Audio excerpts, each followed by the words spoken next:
it's important, I feel like, to do the best we can to take care of the land and to be able to pass it down to the next generation.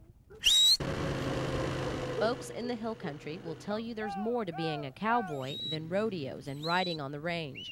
Shove some in. Boot and hat style only give a hint about what lies underneath. Before you're a cowboy, you have to be a grass boy. You got to be able to raise grass. You got to be a farmer. If you can raise good quality forage, you can graze livestock on it, whether it's cows, goats, horses. In San Saba County, the Kirk family's cowboy way of life dates back to the early 1900s. The Kirks have seen family members reject and eventually embrace life on the ranch. I saw as a kid how hard it was, and that was one of the reasons I think I left and went to and tried another profession. But the longer you look at it, the more attractive it becomes. What's becoming more attractive for some is selling their land. In the last decade, at least 3 families have divided and sold off tens of thousands of acres throughout San Saba County. There's a lot of pressure here in the hill country to sell that because the land values have skyrocketed. It's sad, especially if it's been in the family for generations. That's a sad thing to have to get out of it, but a lot of people have had to because of the economy. Today's cowboy has had to adapt to make ends meet.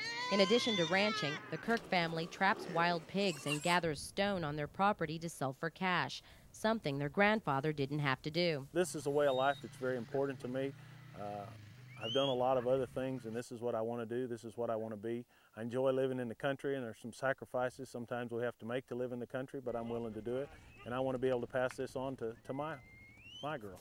What are you going to be when you grow up? Cowboy.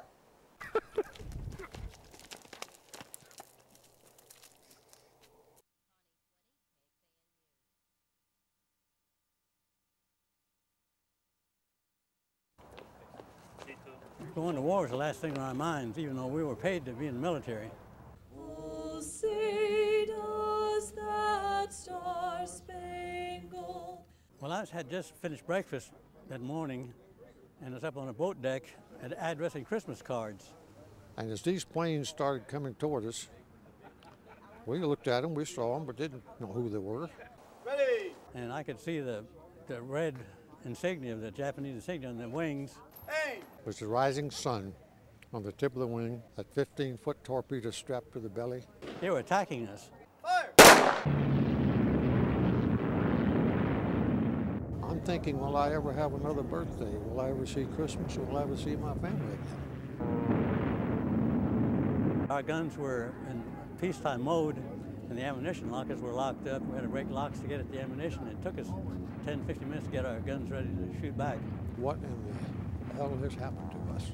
The men that were killed that morning, some of them had no chance whatsoever. It was just mass murder. We need to be reminded constantly that our freedom is not free. It came at a heck of a price.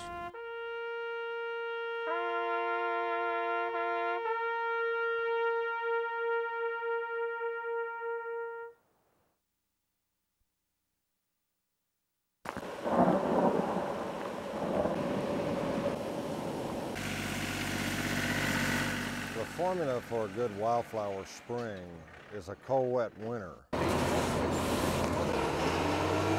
It holds back a lot of your competition and therefore gives the wildflowers more room to really grow and put on a better show. This year is definitely better than the last several. It sort of makes the hill country and makes the roadway just come alive and vibrant with the beauty of Texas. Look at the flowers. What color is that? You know, to have the flowers and stuff like that, you've got to have the rain. Can you look at me and smile? The rain and the cold and everything like that to make it happen. What do we say for pictures? We say cheese. Okay, Ben, look over this way. You bring in folks not just only from Austin and San Antonio won't go out and see the flowers, but also Houston and Dallas. Now they have their own particular type of beauty in those parts of the state too, but they don't have the hill country. Let me see your teeth. Say bluebonnets.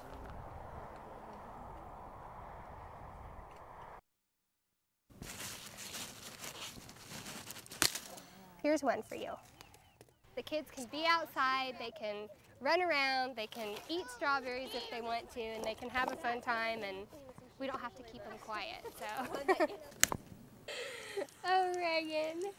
Sweetberry Farm is a unique family experience where a family can come out together, pick some berries, and spend some quality time together without spending a lot of money. I want to take some home and make jam with them. My mother and I used to do this when I was growing up. So let's go find some red ones. Come on, Reagan. We're going to make strawberry pie and anything else we can find to do with strawberries, because we have a lot of them. Almost everyone who comes out here is happy.